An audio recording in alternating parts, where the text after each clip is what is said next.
Donc bonjour à tous et bonjour Anaïs. Je suis très contente de t'accueillir ici pour parler de livres et d'écriture, comme toujours sur cette chaîne.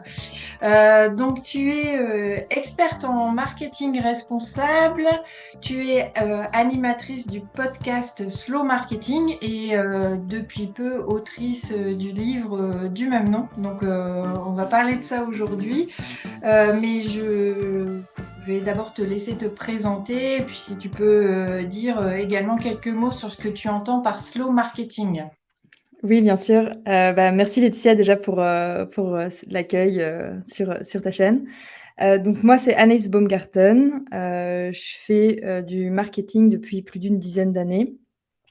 Déjà, j'ai d'abord été en start-up dans le sport connecté où je suis rapidement devenue directrice marketing d'une boîte en pleine croissance de 0 à 30 salariés et de 0 à 300 000 utilisateurs actifs sur l'application en quelques années, c'était très très rapide. Et suite à ça, à ces 5 années très intenses de marketing digital en startup à Paris, j'ai eu pas mal de remises en question et donc et surtout un gros sentiment de dissonance entre qui j'étais, mes valeurs, mes engagements environnementaux, féministes et ce que je faisais au quotidien. Et c'est là que j'ai décidé, premièrement, de quitter Paris, de me mettre en freelance à Bruxelles et de me commencer à me former, à m'intéresser au marketing responsable. Et donc, en fait, je continue à faire du marketing pour des clients, enfin, un poste de directrice marketing à temps partiel pour des clients, mais avec cette étiquette marketing responsable qui, pour moi, a pris plusieurs définitions, a évolué dans le temps. Au tout début, pour moi, ce marketing responsable, c'était faire mon métier, ce que je savais faire, mais pour des entreprises à impact environnemental ou sociétal positif. Et en fait, c'est en travaillant avec des entreprises et des personnes qui étaient beaucoup plus engagées que moi sur des sujets comme l'environnement, l'impact environnemental du digital ou des questions d'accessibilité, parce que j'ai beaucoup travaillé dans le secteur du handicap. En travaillant avec ces personnes plus engagées, que j'ai réalisé que non seulement, enfin, que le marketing responsable, c'était non seulement favoriser la croissance de ces entreprises à impact positif, mais c'était aussi revoir ses propres stratégies, ses propres outils de marketing. Pour donner juste un chiffre, tu vois, sur l'accessibilité du digital et donc du marketing. Aujourd'hui, en Europe, seulement 5% des sites internet sont accessibles aux personnes en situation de handicap. Donc ça veut dire Ah que oui, c'est pas énorme. 95% ne le sont pas. Et moi, donc, une partie de mon job consiste à faire des sites internet et en tout cas commander ou gérer des sites internet. C'est un chiffre qui à chaque fois, me choque et me dit, OK, il y a vraiment un problème dans la manière dont on apprend à faire notre métier, parce que la question, par exemple, de l'accessibilité n'est jamais, jamais, jamais, au grand jamais mentionnée, alors que ça concerne 20% de la population. Et donc, c'est plein de petites choses comme ça où là, je me dis, ah, OK, en fait, il faut que je commence à prendre conscience et à me former sur l'impact environnemental de mes actions marketing, sur l'accessibilité, sur, du coup, qui dit accessibilité dit aussi inclusion, et viennent d'autres sujets comme l'écriture inclusive, euh, les représentations, etc. Et donc, c'est plein de thématiques que j'ai développées et sur lesquelles je me suis intéressée au cours des années et qui m'ont fait amener à cette envie de créer le podcast Slow Marketing, parce qu'en fait, j'étais un peu boulimique d'informations, c'était vraiment la boîte de Pandore et je voulais avoir un espace où pouvoir faire ces recherches, les partager et discuter avec d'autres expertes et experts. Et puis, du coup, moi, ce que je mets derrière le marketing responsable aujourd'hui, c'est plutôt, j'ai une définition très large qui va être, c'est un marketing qui se pose des questions et qui se remet en question. Parce que pour moi, du coup, ça va être le marketing responsable peut se faire dans toutes les entreprises, même des entreprises qui initialement ne sont pas à impact. Mais du coup, le fait de poser des questions et de se remettre en question, c'est ce qui va venir trigger toute une chaîne de décisions derrière de, ah, mais en fait, on faisait toujours comme ça avant. Est-ce qu'on peut pas faire les choses différemment? Et en fait, dans toutes ces questions d'éthique, de responsabilité, d'éco-conception, c'est jamais noir ou blanc. Il y a surtout beaucoup de compromis, j'oublie toujours ce mot, contradiction. C'est-à-dire qu'on va essayer de faire très bien quelque chose, mais moins de l'autre côté, et on est toujours un peu. Et donc pour moi, c'est ça aussi que je veux mettre en avant, cette espèce de recherche-là, que je suis pas en train de dire le marketing responsable, c'est cette voie-ci, il faut faire comme cela. C'est plutôt, ok, comment est-ce qu'on fait comment est-ce qu'on essaye de faire mieux, ne serait-ce qu'en se posant des questions et en changeant les choses, une action à la fois, quoi. D'accord. Donc, c'est faire mieux au niveau des activités de l'entreprise, mais aussi au niveau des pratiques marketing Complètement. en elles-mêmes, C'est si j'ai ça. bien compris. Bah, la D'accord. force du marketing aujourd'hui, c'est que le marketing, il est à il est déjà par enfin, à la croisée de l'offre et de la demande, donc entre Oui. l'entreprise et la clientèle. Et donc, il peut à la fois influencer l'entreprise dans les produits qu'elle va mettre en ligne, qu'elle va mettre sur le marché, la manière dont elle va les mettre sur le marché, enfin les 4 P du marketing mix, quoi, Oui. produits, promotion, placement, etc. et prix. Et en même temps, elle peut influencer la consommation, les consommateuristes par comment lui présenter des offres différentes, comment lui présenter. Il y a toutes ces questions aussi d'imaginaire en fait autour de la consommation.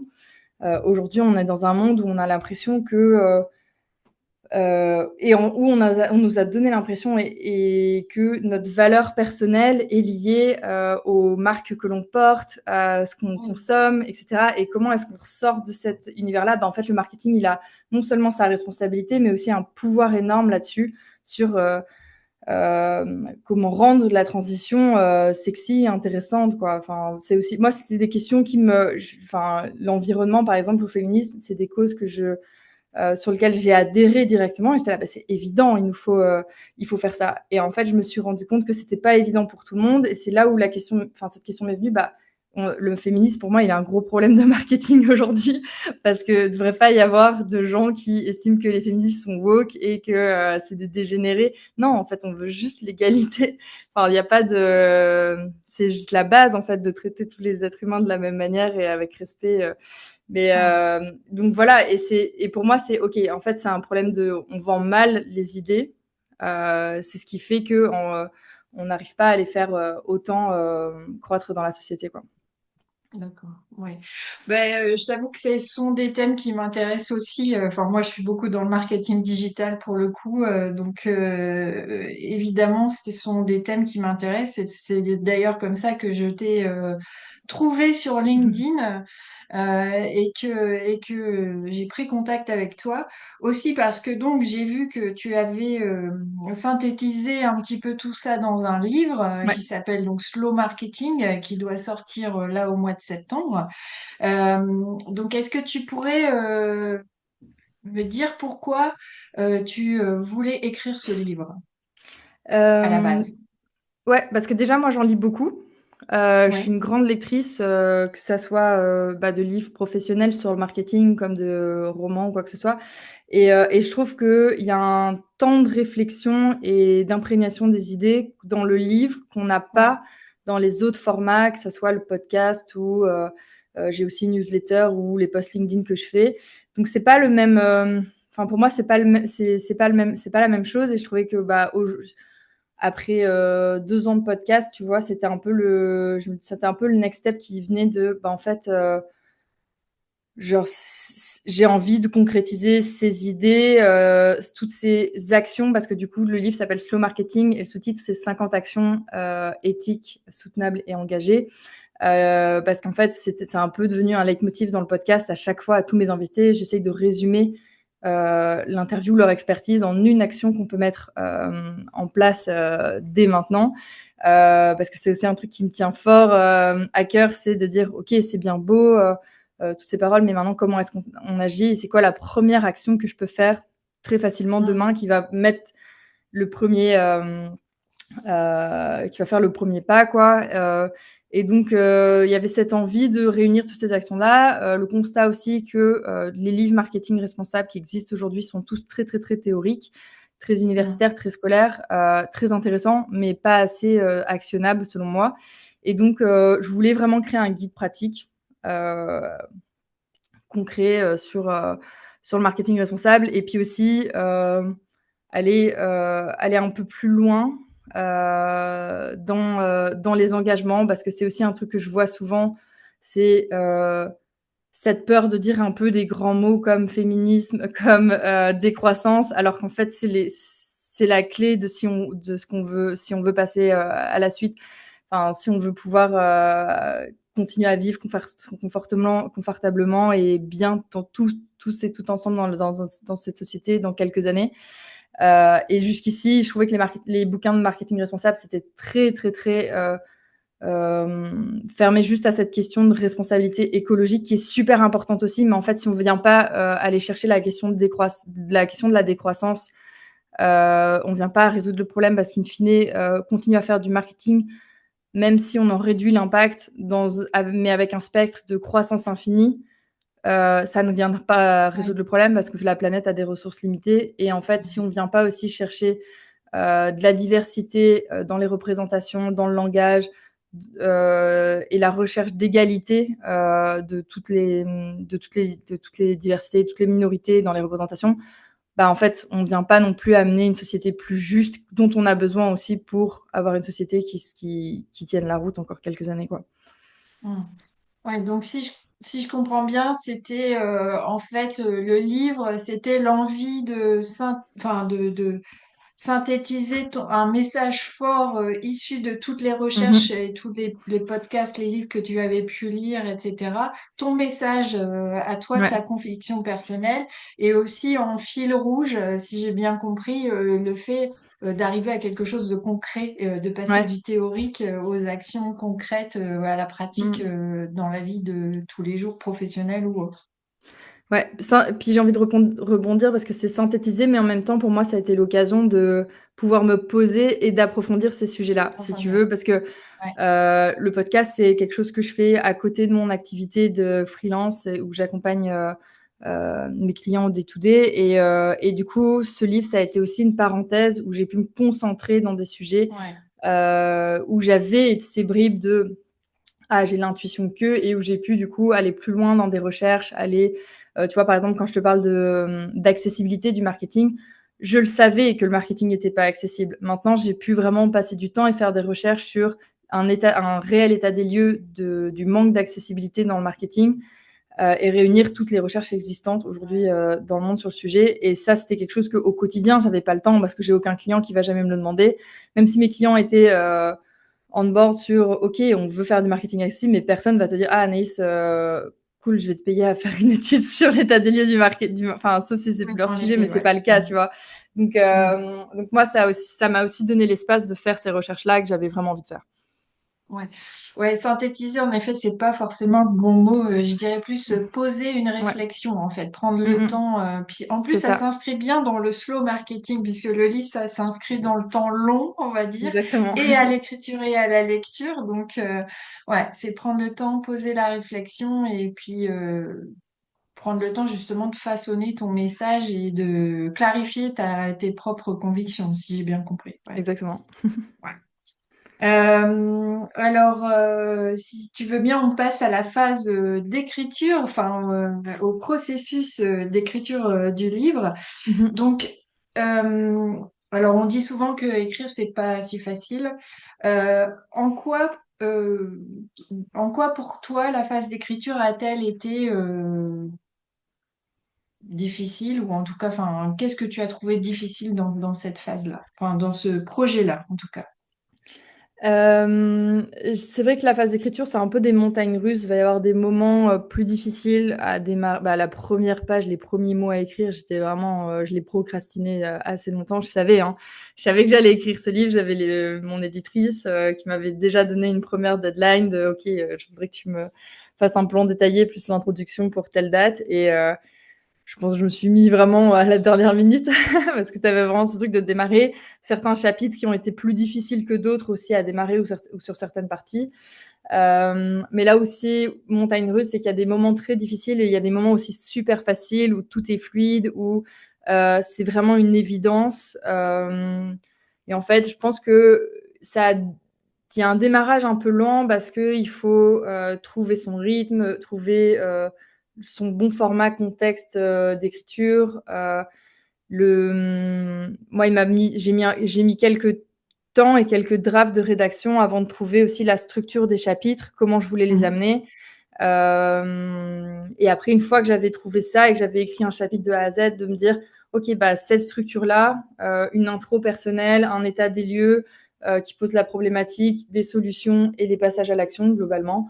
C'est ce qui, je trouve ça intéressant, c'est ce qui me va et je veux l'appliquer à tous les autres chapitres. Et donc après, je trouve la structure, en tout cas, moi, m'aide énormément à démarrer à écrire. Ce qui était difficile, je pense, c'est surtout de trouver du temps. Parce que Oui. moi, j'ai pas pris 3 mois off ou 3 ou 6 mois off pour pouvoir écrire ce livre. Je l'ai écrit pendant mes congés ou pendant des week-ends. Et c'est tout. C'était surtout de trouver ce temps et de cadrer ce temps d'écriture et pas me laisser déborder par le reste parce que pour le coup, moi, je savais que je fonctionne par des grosses phases de concentration et que j'ai besoin d'être dans cette bulle-là et de pas être dérangée par autre chose. Donc, c'était surtout ça qui était, qui était le plus challengeant.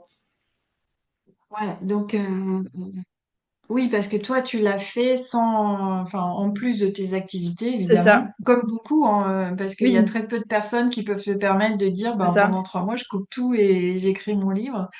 Et mais toi, tu l'écrivais donc pas forcément sur ton temps de travail classique, mais sur tes week-ends et enfin, tu as En sacrifié tes fait, week-ends, tes ouais, c'est vacances. ça, parce que j'ai essayé au début, hein, et d'ailleurs, ma toute première phase d'écriture, je l'ai faite sur une période de 2 semaines où j'étais en télétravail en Bretagne et où j'avais réduit ma charge de travail avec mes clients parce que c'était les grandes vacances, ce qui me laissait plus de temps et je pouvais faire un peu plic-ploc entre les deux. Mais rapidement, j'ai réalisé que enfin moi enfin il y a aussi je suis TDAH et je fonctionne. J'ai 2 modes, un mode où je suis hyper concentrée, mais dans ce cas-là, il faut que je fasse que ça et que je sois monotâche et qu'il n'y ait rien d'autre, et un mode où j'ai pas de concentration, j'ai beaucoup de créativité, je peux un peu jumper de tout à l'autre, mais c'est un mode qui me permettait par exemple de faire des recherches, de brainstormer, mais pas d'écrire. Donc Mhm. une fois que j'avais vraiment compris ça, que j'étais là, en fait, si je veux vraiment écrire et être efficace dans mon écriture, il faut que ça soit des moments dédiés à ça, concentrés. Bah, je pense que j'ai pris conscience de ça rapidement au mois d'août l'année dernière. À partir de là, j'ai dit, OK, bah, en fait, mes prochaines semaines de vacances et plus ou moins 1 à 2 week-ends par mois bloqués dédiés à ça, où généralement, j'essayais de partir de chez moi. Donc, j'ai fait un week-end, par exemple, à Anvers où j'étais dans une chambre d'hôtel. Et alors, c'est 1 heure en train de chez moi. C'est vraiment pas très loin, mais au moins, ça m'a permis de me mettre. Oui, ouais. À un moment donné, j'ai Mhm. pris aussi un abonnement dans un coworking, dans un hôtel à Bruxelles, parce que ça me permettait de sortir de mon quotidien et d'être pendant 10 heures par jour juste dans le livre, quoi. 10 heures par jour, félicitations. C'est pas si facile. Tu as Non. mis combien de temps, t'as commencé à l'écrire, à travailler Euh, dessus Bah, j'ai réellement commencé à écrire du coup l'été dernier, où là j'avais un été plus calme, donc je te dis c'était un peu plic-ploc. Et puis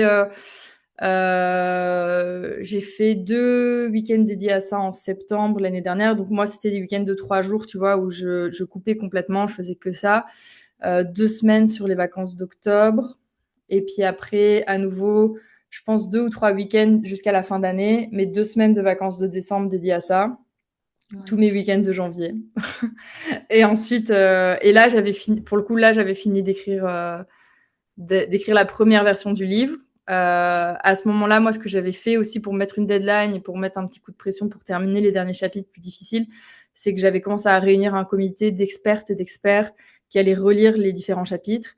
Et je leur avais tous dit, vous allez recevoir votre chapitre à relire début février, et pour avoir 1 mois de relecture sur tout le mois de février. Donc moi, ça me laissait aussi un break d'1 mois où je savais que je touchais plus au livre. Euh, et après, en mars, j'ai repris une phase qui était plus de retour, retravail, relecture jusqu'à avril. Où là, fin avril, j'avais ma deadline avec le studio qui faisait le studio de création qui faisait la mise en page. Donc du coup, ça m'a refait un break avant de repasser à la relecture une fois le livre mis en page. Ouais. Donc si je comprends bien, ta stratégie à toi, ça a été vraiment de dédier des plages de temps uniquement à ça et vraiment te Ouais, couper du reste, de te mettre dans un contexte spécifique hors de ton contexte ouais, habituel et également de t'engager, te fixer des deadlines un peu vis-à-vis de ouais, l'extérieur c'est pour ça. te forcer à terminer à une date bien Ouais, spécifique en fait. Ouais, c'est ça. d'accord. Et alors, est-ce que alors, on parlait des difficultés, ça peut être aussi ce que tu as trouvé le plus intéressant. Je dis souvent que pour écrire un livre, il y a une phase d'abord de préparation, après de structuration, faire le plan, ensuite écrire, ensuite, comme tu dis, faire relire, écrire, Mm. etc., finaliser. Qu'est-ce que tu as trouvé à la fois le plus challengeant et le plus intéressant s'il y a vraiment quelque chose qui se détache?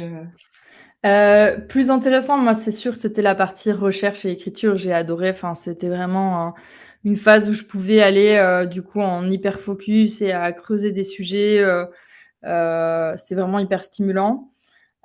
Plus challengeant, bah, c'est la phase de relecture. Enfin, c'est la première fois que je partage. Alors autant à mon éditrice qui relisait et me faisait des retours tout au long.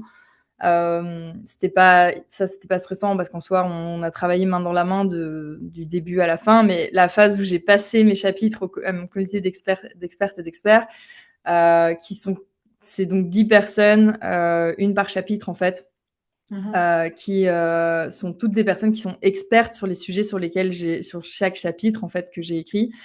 Et ce sont des personnes avec qui soit je travaille ou en tout cas je m'inspire ou que je qui sont des références. Bah, c'était quand même un peu stressant d'être là et d'envoyer le chapitre et de dire ok, qu'est-ce que t'en penses, genre gros syndrome de l'imposteur. Ouais. Mais in fine, c'est ce qui fait aussi que bah, déjà j'ai eu des super retours qui sont vraiment venus challenger les chapitres que j'ai pu mettre pour me permettre d'aller plus Mm. loin en tout cas dans mes idées et que tout soit aussi correct et vérifié. Ça c'était super important pour moi. Et puis c'est aussi ce qui m'a permis dans cette phase un peu d'entre-deux là où le livre il a été fini d'être écrit, puis il est mis en page, il est en impression, etc. Mais où du coup c'est plus le mien et des fois j'ai des moments de est-ce que j'ai pas écrit n'importe quoi. Je me rappelle qu'il a été quand même relu par une dizaine de personnes au total. Ouais. Et que des gens que j'admire, dont j'ai lu le travail, dont j'ai lu des livres, etc. Donc je me dis ok, c'est bon. Mais au début c'est un peu stressant de devoir partager ses écrits de cette manière, quoi. Ok, ouais. Syndrome de l'imposteur. Tu m'avais Ouais. dit aussi que au niveau du plan, tu avais fait un premier plan et puis que tu l'avais Ouais. chamboulé au bout de quelques chapitres. Oui, bah, à peu près arrivé, aller à la moitié, un peu juste avant la moitié du livre. Du coup, première moitié, j'avais fait un plan, j'avais commencé à rédiger des chapitres et arrivé, je pense, au chapitre 4 ou 5, il y a un truc qui coinçait dans le chapitre que je voulais écrire, j'y arrivais pas et j'étais là, mais j'ai l'impression j'avais un sentiment de répéter des choses que j'avais déjà dit avant. Et du coup, Mhm. j'étais là, c'est il y a quelque chose qui fonctionne pas dans la thématique. Et bah, c'était le fameux week-end où j'étais à Anvers notamment et où je me vois vraiment dans ce café en train de dire et si je faisais ça et genre j'avais vraiment tout gribouillé, genre j'avais mon plan initial et sur une page et ce vers quoi je voulais aller sur la deuxième et il y avait des flèches dans tous les sens en me disant et donc là c'était un peu ok, est-ce que je prends je me souviens c'était un samedi après-midi, est-ce que je prends le risque de tout casser pour construire un truc nouveau. Donc bon, j'ai dupliqué mon manuscrit en mode si jamais je change d'avis j'ai quand même encore l'ancienne version. Et puis là, après, j'ai fait un premier truc c'était vraiment du couper-décoller pour remettre tous les morceaux de puzzle ensemble. Puis après, bah, c'est sûr que j'ai dû retravailler quasiment les 3 premiers chapitres. C'est surtout là où il y a eu beaucoup de mouvements. Mhm. Et même si la base, les recherches étaient là, il a fallu que je retravaille tout pour être sûr que ça soit cohérent. Donc elle est quand même un petit risque, un petit saut dans le vide parce que c'était beaucoup de travail à remettre. Mais c'est ce qui fait que là, j'en suis hyper satisfaite aussi. C'était que moi, j'avais besoin d'avoir une logique et quelque chose qui fasse sens et que le livre puisse se lire bah, comme un guide avec Chapitre 1, les nouveaux imaginaires, chapitre 2, la stratégie, chapitre 3, l'offre, etc.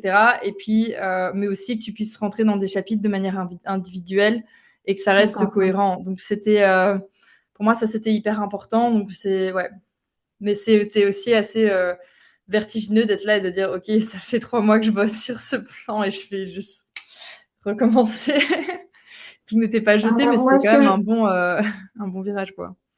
Ouais, mais ce que je retiens, c'est l'importance du plan, Ouais, évidemment, mais aussi le fait de pas avoir peur de retravailler le plan, ouais, même si on est déjà avancé, pour le bien du livre, quoi. Un plan, c'est jamais figé dans le marbre, ouais, même ouais, si c'est important et que je pense qu'il faut mieux pas écrire si on n'a pas au moins un plan solide en tête, c'est ça. mais de pouvoir le retravailler, bah Mhm. voilà, si ça sert le livre, pourquoi pas. C'est ce que je trouve difficile, c'est que le livre, c'est un format linéaire, hein. Ouais, Tu commences à la page 1, tu finis à la page je sais pas combien.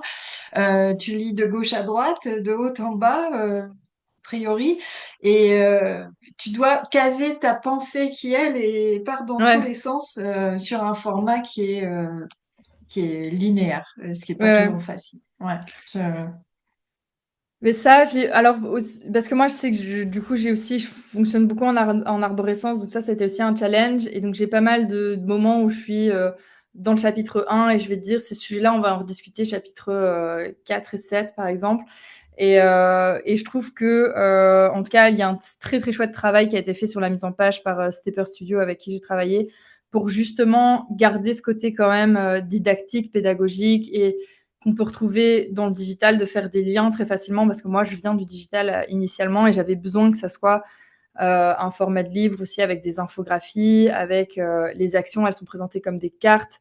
Et donc ça, ils ont vraiment réussi à faire en sorte que ça soit pas juste, que ça soit beaucoup plus, j'ai envie de dire interactif, même si c'est un livre et que c'est un livre n'est pas interactif, mais qui est ce côté quand même interactif.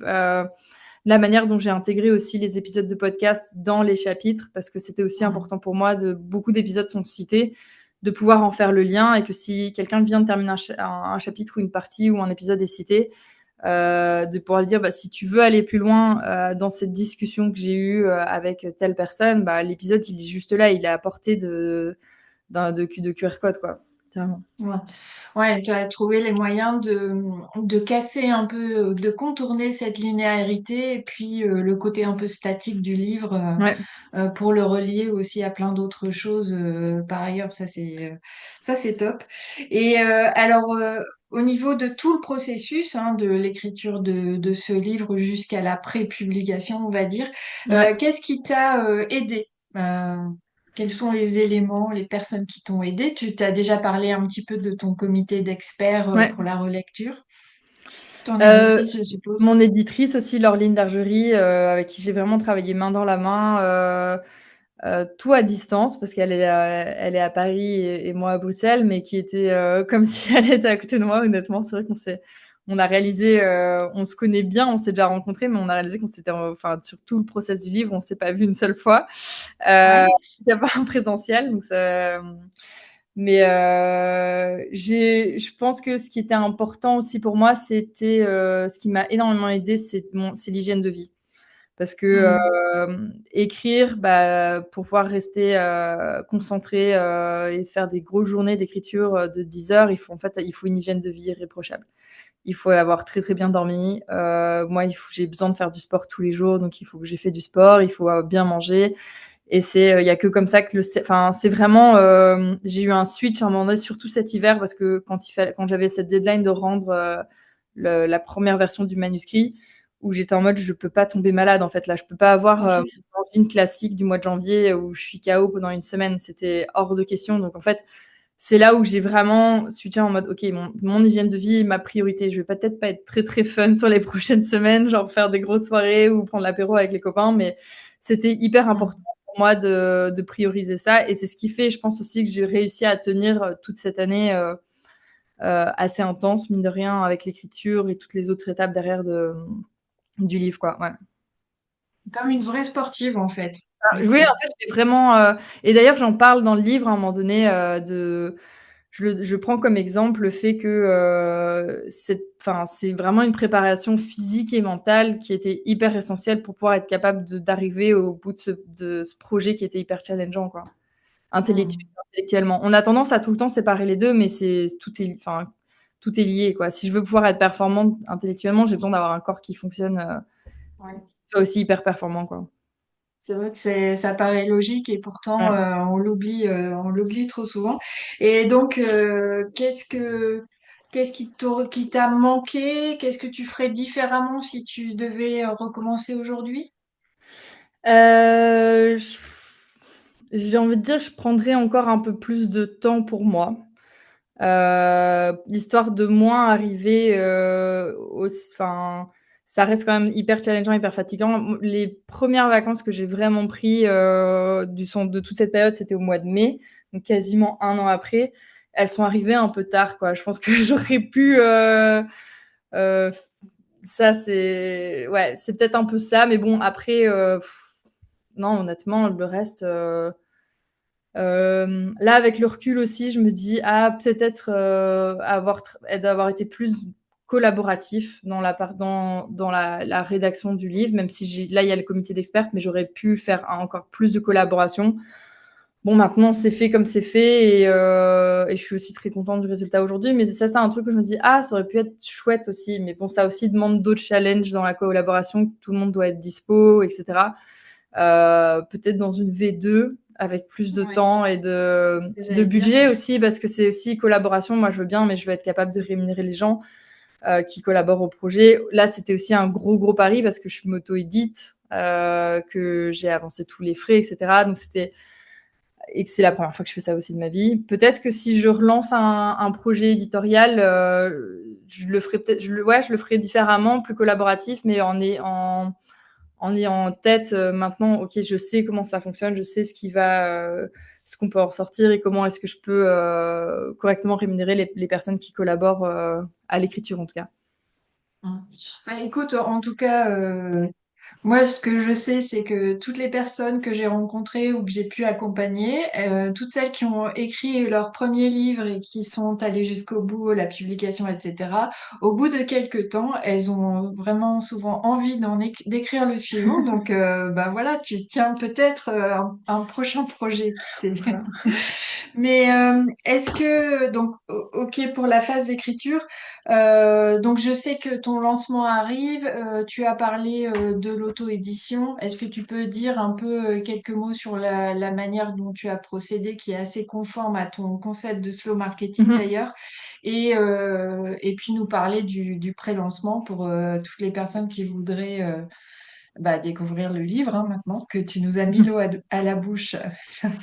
Ouais. Bah moi déjà le choix de l'auto-édition, il s'est fait il y a à peu près un an, en septembre, octobre l'année dernière, je pense, où j'ai commencé à avoir des rendez-vous avec les maisons d'édition pour présenter mon projet de livre. J'ai pas été hyper enthousiaste avec les retours que j'ai eus. J'ai eu des refus aussi, mais c'est surtout, j'ai pas été très convaincue par euh, le fonctionnement des maisons d'édition. Tout le monde me disait, ah bah tu verras, globalement, un auteur avec une maison d'édition, il est rémunéré en moyenne 1 € par livre. Moi, sur un projet comme le mien, donc un livre B2B de marketing, donc deuxième niche, et en plus responsable et engagé, on me disait, ah bah c'est des projets d'édition à 300 exemplaires. Et je disais, attendez, je vais pas faire ça pour 300 exemplaires, quoi. Enfin, ça me paraissait un peu absurde. Plus le fait que le manque absolu de visibilité sur où, comment et enfin, de quelle manière allait être produit le livre et zéro allez, Maîtrise. maîtrise en fait de la mise en page. Enfin, quand on rentre dans une maison d'édition, on rentre souvent dans un catalogue avec on est dans tel tu vas rentrer dans tel dans tel catalogue ou dans telle série de livres. Bah, en fait, Collection. ou collection, pardon, bah, merci, c'est ça, c'est le terme que je cherchais. Du coup, tu dois fitter dans cette collection. Et donc ça, c'était aussi un peu pour moi c'était là, ah non, moi j'avais déjà une identité graphique très forte avec le podcast, le délire autour des dinosaures, du marketing qui veut pas finir comme les dinosaures, etc. C'était hyper important pour moi que ça résonne aussi dans ça et surtout, le plus important, que mon livre soit un éco-conçu, c'est-à-dire que le fond et la forme soient alignés. Et donc ça, rapidement, j'ai compris que ça allait pas être possible. Du coup, après avoir échangé avec pas mal d'auteurs, autrices qui étaient en maison d'édition, j'ai échangé avec des autrices qui s'étaient auto-éditées et je me suis dit, bon, en fait, c'est possible, ça le fait. Enfin, c'est un projet comme un autre. Ok, c'est un projet que j'ai jamais fait, mais c'est pas la première fois que je fais ça. Et donc, bon. Et donc, je me suis lancée parce que j'avais vraiment cette volonté de pouvoir faire de l'éco-conception. Donc, mes critères principaux, c'était que le livre soit imprimé en France ou en Belgique, à partir de papier le plus responsable possible. J'ai eu plusieurs échanges avec plusieurs imprimeurs. Au final, j'ai choisi de travailler avec Loire Impression, qui avait déjà imprimé le guide de communication responsable de l'ADEME, donc des belles références. Oui. Et puis surtout avec Guillaume de Sousa, qui a été un très très bon pédagogue sur qu'est-ce que c'est que l'éco-conception, parce qu'en fait, il y a plein de choses à prendre en compte. Et quand on vient pas de ce milieu-là, offset, print digital, enfin, je connais rien à ce qu'il m'a raconté. Les premiers meetings, j'étais là, attends, je vais enregistrer et me refaire le replay après. Et puis aussi, de pouvoir, moi, j'ai vraiment laissé carte blanche à et l'imprimeur et au studio graphiste que j'ai fait se rencontrer très, très rapidement dans le projet pour leur dire ok, moi je veux le bouquin le plus responsable et durable possible parce que je veux aussi un objet qui soit capable de durer dans le temps. C'est un guide, on doit pouvoir le balader, l'ouvrir, le fermer. Ça doit pas être quelque chose de fragile qui, au bout de 3 lectures, on se retrouve avec la moitié des pages dans les mains, quoi. Donc tout ça, c'était un peu mon cahier des charges, mais ils avaient complètement carte blanche et on a fait des super réunions où on a pu vraiment décider de tous les critères et de tous les. Enfin, il y a eu pas mal de compromis aussi, mais de pouvoir faire le livre le plus responsable possible, en tout cas. Ce qui fait qu'aujourd'hui, par exemple, l'impact carbone, équivalent carbone du livre, il est à 683 grammes par livre, ce qui globalement est entre 2 à 3 fois moins qu'un livre classique. Enfin, une étude de Shift Project dit qu'un livre, c'est environ 3 tonnes d'émissions, 3 kilos, pardon, d'émissions par livre, quoi. Donc ça, j'étais hyper satisfaite de pouvoir se dire, ok, tout ça n'était pas pour rien.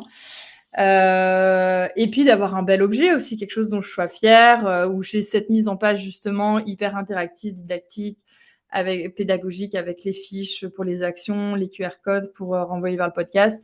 Ouais, donc ça, c'était super important pour moi. Je sais plus c'était quoi la suite de ta question. Et oui, si tu peux nous parler un petit peu justement de ton plan de promotion qui suit un peu les mêmes principes. Ouais. Du coup, en auto-édition, la grosse et principale différence, surtout par rapport à un projet édité en maison d'édition, c'est que du coup, tous les frais sont à ma charge. Donc, j'ai dû avancer notamment la partie mise en page avec le studio de création, etc. Les frais autour de pour mon éditrice. Et le plus gros des frais, c'est quand même l'impression. Et donc pour ça, pour pouvoir financer tout ça, j'ai lancé une campagne de pré-vente qui a eu lieu cet été, qui a duré à peu près 2 mois, pour pouvoir préfinancer finalement la compte et le lancement de l'impression. C'est super intéressant. Pour les préventes, j'ai aussi choisi de faire un prix conscient. Donc j'avais 3 formats de prix. Le prix, ce que j'ai appelé le prix juste, le prix de 35 €, qui est le coût qui sera le prix, qui est le prix au final du livre, mais qui est aussi ce que moi j'ai bien détaillé aussi dans un objectif de transparence, combien en fait coûtaient tous ces éléments. Parce que c'est aussi cette opacité d'aujourd'hui, on achète des livres à 2 €, mais on se rend pas compte de qu'est-ce que ça coûte réellement en fait d'imprimer un livre. Et quand on paye un livre à 2 €, qu'est-ce que ça coûte finalement aussi à la planète? Parce que s'il revient à 2 €, et dans quelles conditions il a été imprimé, etc. Bref.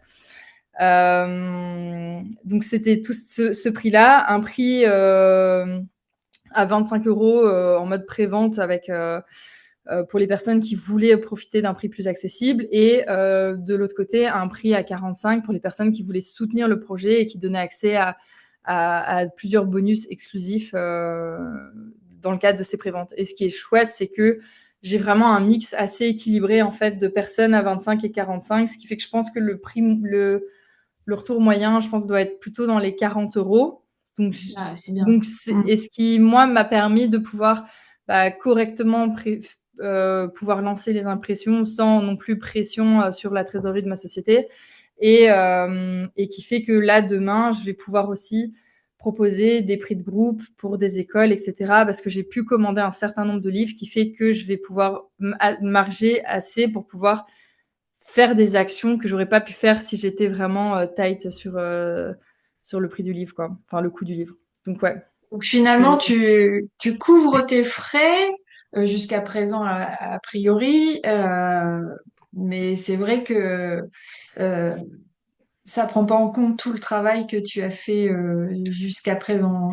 Non, après ce travail-là, je pense qu'il sera.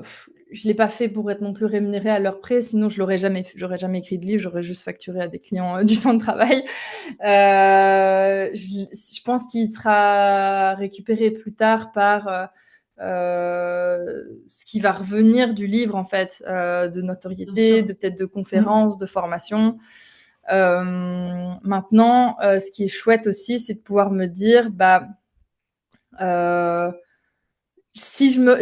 en fait, enfin, c'est aussi pour ça sympa, mais si je vends tous les livres, j'ai une rémunération qui va être en moyenne entre 7 à, enfin, ça va dépendre on va dire en moyenne 7 euros par livre. Donc, c'est quand même 7 fois plus que si si j'étais passée par une maison d'édition. Et ce qui, je pense, est plutôt un ratio plutôt correct par rapport à l'investissement. Ouais. Si on fait un camembert et que, enfin, la part de l'auteur, elle doit être plus importante que 1 euro sur un livre à 30 euros, quoi. Donc, ça me paraît Bien déjà d'accord. plus cohérent. Tout en rémunérant correctement toutes les autres personnes. Moi, j'ai négocié aucun tarif, quoi. C'était super important pour moi. Et puis de l'autre côté, de pouvoir se dire, d'en faire aussi profiter le plus grand nombre. Enfin, tu vois, les préventes, finalement, j'ai atteint 152 préventes en 2 mois. Si je réfléchis aux maisons d'édition qui me disaient, ah, c'est un projet à 300 exemplaires, c'est un peu dommage de s'arrêter à 300 quand on peut faire. Enfin, on va faire clairement plus parce que ce livre-là, il va être proposé dans des écoles, c'est vraiment un outil pratique et je pense qu'il a potentiel à être beaucoup plus diffusé que 300, quoi. Oui, de toute façon, c'est que la prévente, donc tu es C'est au ça, tout oui, début de la promotion, exactement. enfin, tout reste à faire. Donc, si tu as déjà atteint la moitié de ce que pensaient les maisons Ouais. d'édition avant même d'avoir lancé le livre, je pense que c'est déjà un beau résultat et que le meilleur reste à venir. En tout cas, c'est ce que je te souhaite. Merci. Euh, Ce que je trouve vraiment intéressant, déjà, c'est ton modèle économique et je te remercie d'être transparente parce que c'est vrai que c'est quand même parfois une grande nébuleuse et que ça peut éclairer vraiment beaucoup Mm. d'autres personnes qui sont intéressées par le fait d'écrire un livre. Euh, Aussi le fait que tu appliques tes propres principes au projet en lui-même, ça déjà c'est une belle marque d'alignement et de sincérité, donc c'est vraiment top. Euh, J'aime bien terminer ces petites interviews par une question, c'est si tu devais dire quelque chose à quelqu'un qui voudrait écrire son livre mais qui n'ose pas se lancer, qu'est-ce que tu dirais pour l'encourager ou pour le décourager, j'en sais rien. Attends, juste avant ça, je veux rebondir sur un truc que tu as dit sur la transparence, sur le business model. Pour moi, c'est super important parce que initialement, je viens de l'entrepreneuriat et Oui, j'ai quasiment toujours été entrepreneuse. En tout cas, je l'ai plus été que salariée. Viens d'un milieu familial d'entrepreneurs aussi. J'ai fait une école de commerce. Bref, pour moi, j'ai du coup ce mindset-là qu'un projet, quand bien même il soit responsable, etc., ne peut pas ne peut pas fonctionner s'il n'est pas viable, s'il n'y a pas. Et il y a ce truc un peu, cette idée reçue aussi dans le marketing responsable ou les entreprises à impact, c'est que elles doivent pas gagner d'argent ou ça peut pas fonctionner, ça peut pas être rentable. Alors qu'en fait non, si on prend des principes comme pour citer Olivier Hamon, tu vois, sur des principes de robustesse d'entreprise, une entreprise, elle doit être viable. Pourquoi ? Parce que ça lui permet de rémunérer correctement toutes les personnes qui travaillent dans cette entreprise, mais aussi ses partenaires, ses producteurs, et sans ça, on peut pas avoir une économie qui fonctionne. C'est le truc qui va pas aujourd'hui dans notre économie, c'est que on produit des choses qui sont pas viables. On a des entreprises, pour ce que Temu ou Shein, qui sont absolument pas viables. Elles produisent à perte, et en fait, c'est ça qui fonctionne pas. Et je pense que parce que le milieu de l'édition, qui peut, selon d'où on vient aussi dans le milieu de l'édition, c'est très large, mais très artistique ou plus académique, etc., que j'ai beaucoup fréquenté là, en amont du projet pour pouvoir un peu poser des questions sur, OK, concrètement, c'est quoi l'industrie, combien t'es rémunéré, comment, en fait, il y a tellement de tabous parce qu'il y a aussi une méconnaissance que du coup, on n'ose pas dire les choses et on n'ose pas un peu, enfin, je pense que c'est un peu de la même manière que dans le secteur de la musique ou quoi, en fait, OK, c'est ton art, tu veux faire les choses, mais en fait, ça veut pas dire que pour autant, tu dois pas être rémunéré correctement ou avoir des contrats qui soient honnêtes et faire sur les droits d'auteur ou des choses comme ça. Donc, pour moi, c'était important d'avoir cette démarche-là, parce que, en fait, c'est mon mindset d'entrepreneur de base, et de le partager aussi, parce que je pense que ça peut aider aussi énormément d'autrices et d'auteurs à se poser des questions, à remettre en question certains modèles, en fait, parce qu'il n'y a pas de raison que certains prennent toute la part du gâteau alors qu'ils n'ont pas fait vraiment grand-chose dans le projet, quoi. C'est un peu l'idée pour la année. Et c'est quoi, c'est si je devais donner un conseil, c'est ça, à quelqu'un qui veut écrire? Juste quelque chose à quelqu'un qui a ce projet-là et qui n'ose pas vraiment se lancer. Mais pour moi, c'est d'avoir bien en tête, c'est un peu facile, c'est bateau ce que je veux dire, mais d'avoir bien en tête le pourquoi est-ce que tu veux écrire ce livre, c'est quoi l'objectif que tu veux atteindre avec ce bouquin. Si ça c'est clair et que c'est vraiment précis dans ta tête, moi j'ai un post-it là au-dessus de moi qui dit Slow Marketing contribue à changer le monde grâce à un marketing responsable, inclusif et engagé. C'est sur mon bureau et c'est ça, c'est mon pourquoi, c'est ce qui fait que j'ai pu enchaîner des week-ends à travailler, des vacances entières, etc. Parce qu'il y a énormément de sacrifices en fait. Et si on n'a pas un pourquoi qui est très très fort et qui nous donne envie d'aller au bout du projet, ça serait plus difficile on peut toujours démarrer, mais c'est toujours plus compliqué de terminer, quoi. Ouais, c'est ce que je dis souvent, le pourquoi, c'est important de l'avoir. Après, le comment, finalement, c'est presque accessoire. Le comment, on trouve des solutions, on trouve quelqu'un pour aider, Exactement. ou on fait des essais, etc. On finit toujours par trouver, mais il faut à la base le pourquoi. C'est là, c'est le point de départ et le point de chute aussi, Exactement, d'ailleurs. c'est ça. Donc, ouais. Écoute, super. Écoute, moi j'attends avec impatience de recevoir ton livre et de pouvoir le lire parce que tu nous en as pas mal parlé et je suis vraiment curieuse de le découvrir maintenant. Euh, je laisserai donc le lancement officiel. Tu peux rappeler C'est les le dates? 12 septembre. À partir du 12 septembre, donc le livre sera disponible en vente sur mon site et il le sera ensuite de manière lente, en slow Slow. launch, dans des librairies indépendantes et engagées. D'ailleurs, n'hésitez pas si vous êtes libraire ou si vous connaissez des chouettes librairies, à m'envoyer des contacts. Parce que le projet, c'est de le faire vivre aussi de manière Bien. locale avec des personnes intéressées par la thématique, quoi. Ok. Je laisserai tous les liens dans la description Ouais, de la vidéo et puis dans tous les partages sur les réseaux sociaux. Écoute, un grand merci à toi, c'était très intéressant. C'est toujours intéressant de voir la démarche et de recevoir les conseils de quelqu'un qui est passé par là.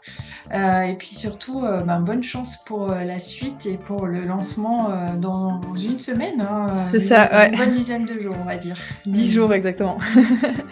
Merci beaucoup, On fera Laetitia. Merci à toi, Anaïs. Merci.